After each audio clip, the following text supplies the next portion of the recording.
Hello, मैं Suresh Tripathi. Rail के सभी स्टेक होल्डर्स को नमस्कार। आज मैं चर्चा करूंगा इस पर कि कल रविवार 9 तारीख को शाम के 7:15 बजे प्रधानमंत्री नरेंद्र मोदी जी तीसरी बार देश के प्रधानमंत्री की शपथ लेने जा रहे हैं। उनके संज्ञान में कुछ चीजें लानी आवश्यक हैं।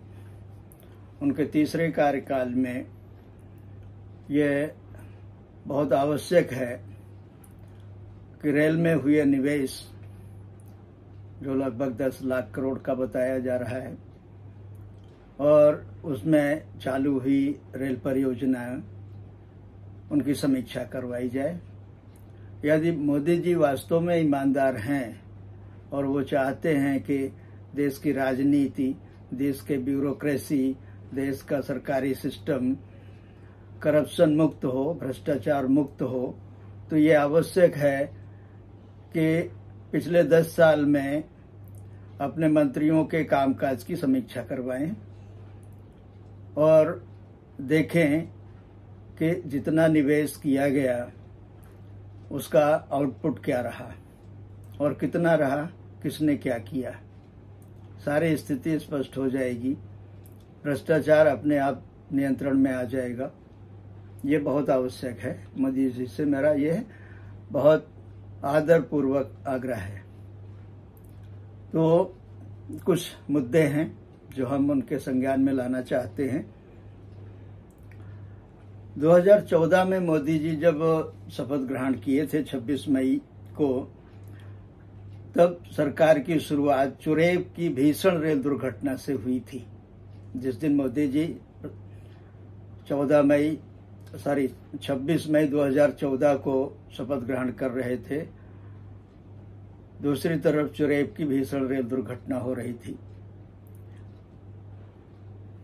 जैसा मोदी जी कहे हैं कि रेल में रिकॉर्ड निवेश हुआ है 8-10 लाख करोड़ के आसपास इन पिछले 10 सालों में।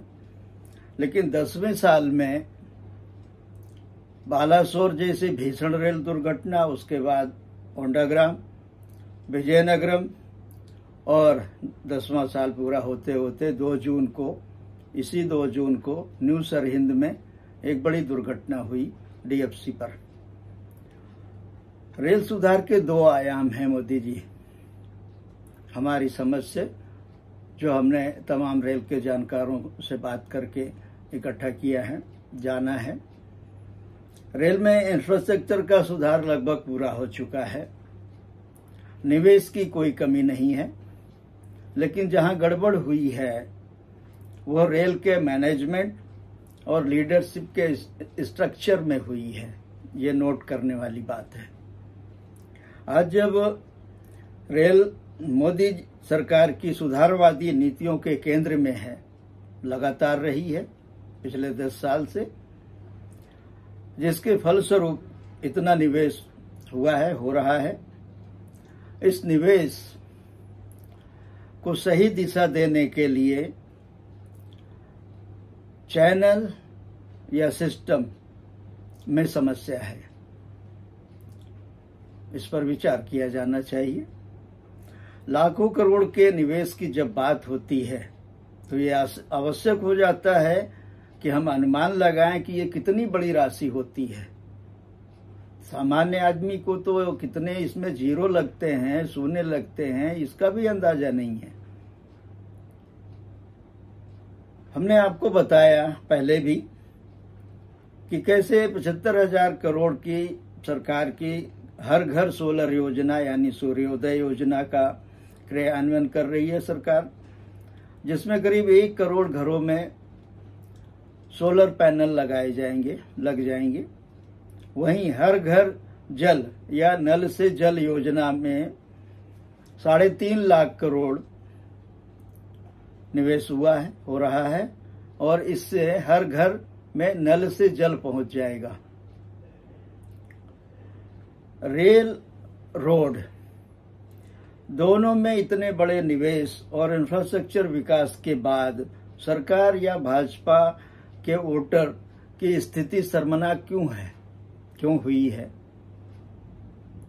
मोदी सरकार ने निवेश उपलब्ध तो कराया, लेकिन खान मार्केट गैंग को वो नहीं पहचान पाए जिसका रेल भवन में कब्जा है। वर्षों से मंत्री आते जाते रहे अक्रॉस द पार्टी, मगर केएमजी सदस्य वहीं जमे रहे। उनका ही वर्चस्व रहा, उनका ही इकोसिस्टम रेल भवन में चलता रहा और कोई मंत्री इस इकोसिस्टम को तोड़ नहीं पाया। ये सबसे बड़े दुर्भाग्य की बात रही। हमारे बार बार इंगित करने के बावजूद रेल मंत्री ने ध्यान नहीं दिया। नतीजा फील्ड में सामने है। अब आवश्यक क्या है, क्या होना चाहिए, क्या जरूरी है करना, तो हम बताते हैं। ये समीक्षा करवाई जाए कि नॉन एसी बर्थों की संख्या, यानी रेगुलर ट्रेनों में जनरल स्लीपर कोचों की संख्या कम क्यों की गई। ये किसकी साजिश थी? सरकार के खिलाफ, जनता के खिलाफ, व्यवस्था के खिलाफ? इस बात की समीक्षा करवाई जाए। दूसरा, क्या हर सर्विस के लिए वंदे भारत डिजाइन ही उपयुक्त है, सही है? यह विचार करना जरूरी है। क्योंकि रेल के कुछ सेलेक्टेड अधिकारी रेल भवन में जो बैठे हैं, प्रति ट्रेन 60 से 65 करोड़ रुपए अधिक खर्च करना चाह रहे हैं, कर रहे हैं। क्यों? इस बात की समीक्षा की जाए। तीसरा, मधेपुरा और मरोड़ा दोनों प्रोजेक्ट की समीक्षा करवाई जाए। मधेपुरा का 12,000 हॉर्स पावर का इंजन चितरंजन और बनारस लोकोमोटिव वर्क्स में बन रहे इंजन से लगभग 2 गुना ज्यादा है, करीब 40 करोड़ रुपए के आसपास एक इंजन की लागत हो रही है मधेपुरा और मरोड़ा में, जबकि यही इंजन 20 करोड़ में चितरंजन और बनारस लोकोमोटिव वर्क्स बना रहे हैं, यानी रेल के प्रोडक्शन यूनिट बना रहे हैं। तो इनकी समीक्षा की जाए। यह विसंगति क्यों है, इसकी गहन समीक्षा की आवश्यकता है। चौथा, रेल में रोटेशन क्यों संभव नहीं हुआ?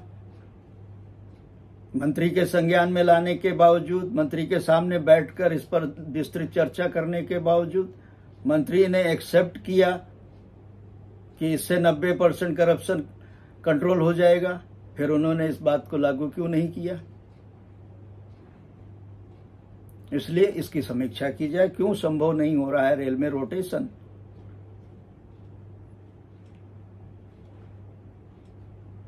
क्या रेल के मानव संसाधन और कैडर मैनेजमेंट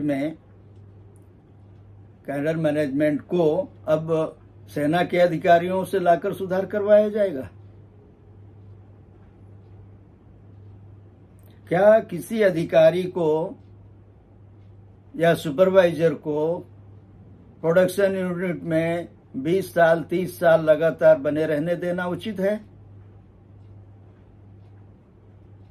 या ओपन लाइन में जो अधिकारी हैं, जोनल रेलवे में जो अधिकारी हैं, वो जहां से शुरुआत किए वहीं पर 25-30 साल बैठे रहें? ये क्यों जरूरी है? उनका रोटेशन क्यों नहीं होता? डीआरएम जीएम बनने पर फौरन निकल जाते हैं, तब उनके लिए कोई समस्या नहीं होती। इस पर विचार किया जाए और रोटेशन कड़ाई से लागू किया जाए, बिना किसी मुरव्वत के, बिना किसी छूट के। कोई स्पेशल केसेस हो तो उस पर मंत्री का पर्सनल अप्रूवल हो। ये बहुत आवश्यक है अगर करप्शन कंट्रोल करना है तो।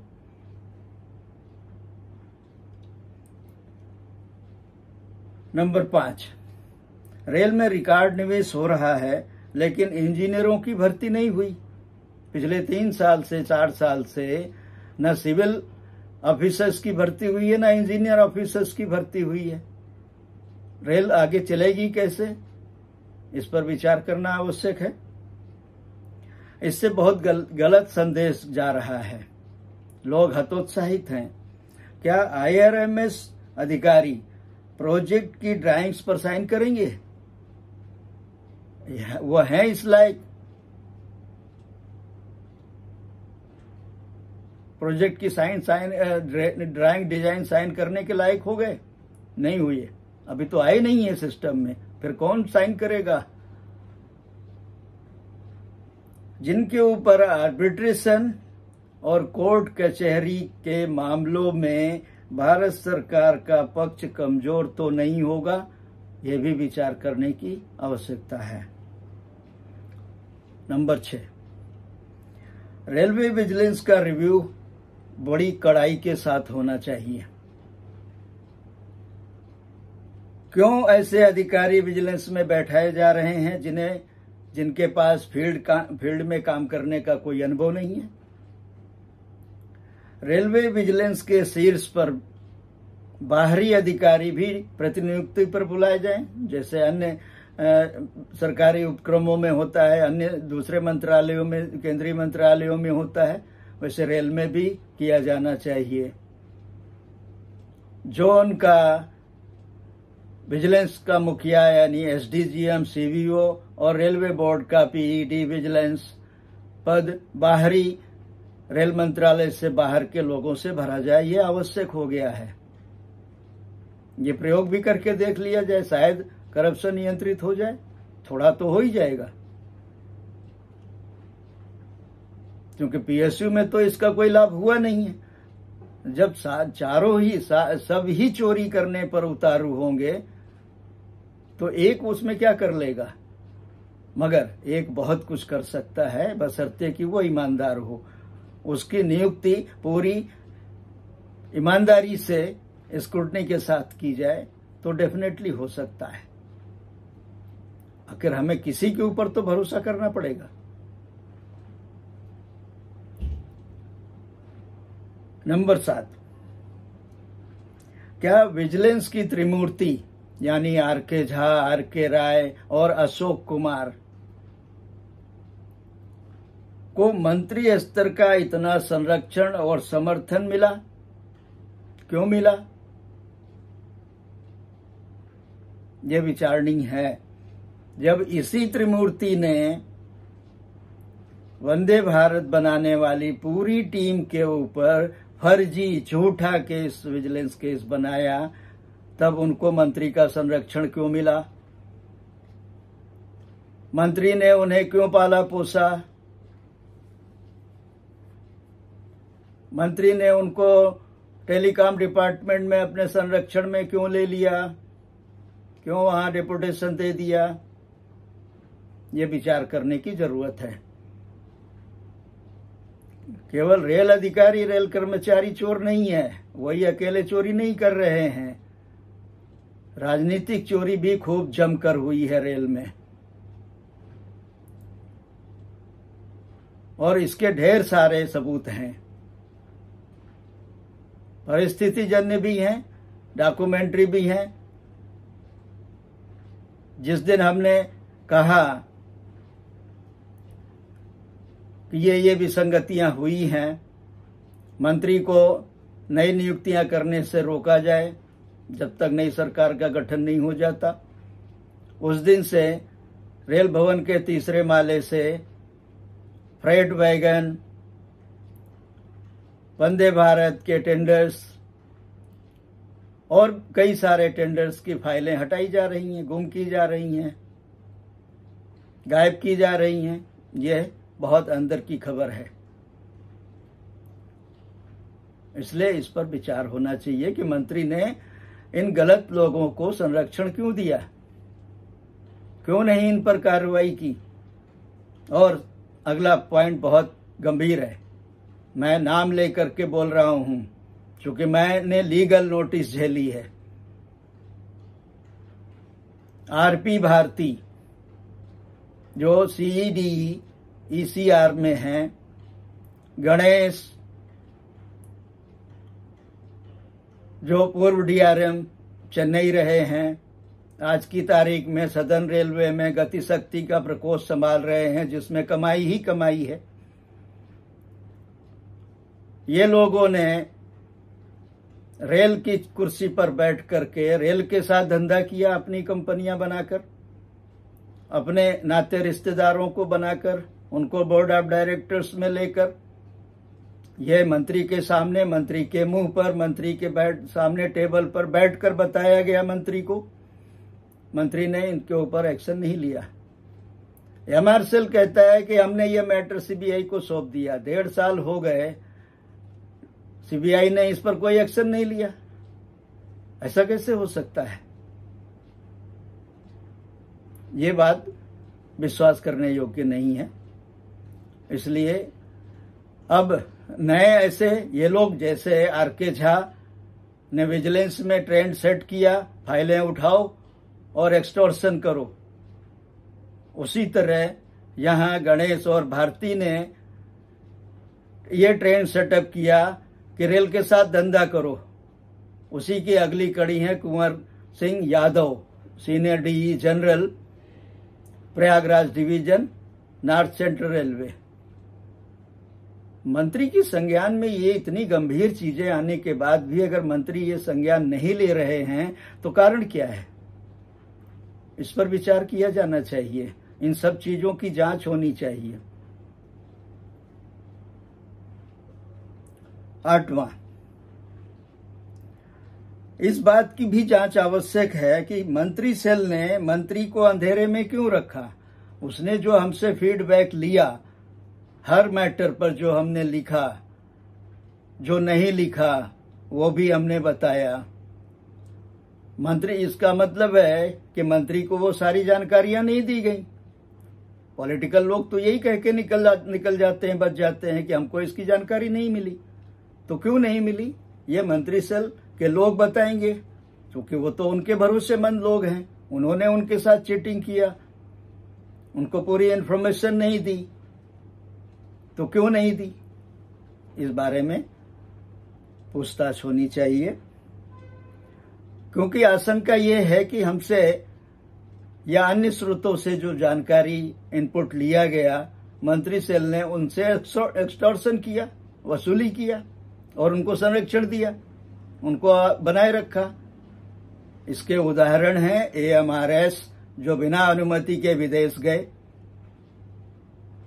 इसका उदाहरण है आरडब्ल्यूएफ का मैटर, जिसमें एक महिला कॉन्ट्रैक्टर को परेशान किया जा रहा है। इसका उदाहरण है पीईडी डेवलपमेंट। इसका उदाहरण है ईडी, पीईडी स्पोर्ट्स, लोचब, जीजा साला टैंगो। हमने लिखा था कि क्यों स्पोर्ट्स के लोग सड़क पर उतरे, क्यों उनकी इतनी दुर्दशा हुई और सरकार की किरकिरी हुई। इन सबको मंत्री सेल का, मंत्री का संरक्षण मिला, ऐसा क्यों न माना जाए। हमने बहुत सारी फीडबैक दिया, इन पर कार्रवाई मंत्री ने क्यों नहीं किया। हमारी जानकारी के अनुसार स्पोर्ट्समैन के मामले में पीएमओ ने जब मंत्री को फोन किया तब इस पर इंक्वायरी हुई, फिर भी उसको संरक्षण मिल गया। तो ये कैसे चल रहा है और क्यों चल रहा है, इस पर विचार किया जाना चाहिए। नंबर 10, यदि अनैतिक भ्रष्ट अधिकारियों को प्रोटेक्शन मिलेगा तो मोदी जी चुरेब से शुरू हुई आपकी प्रधानमंत्री बनने की यात्रा, बालासोर हुई 10वें साल में, ओंडाग्राम हुई, विजयनगरम हुई और अब 2 जून को, इसी 2 जून को न्यू सरहिंद हो गई।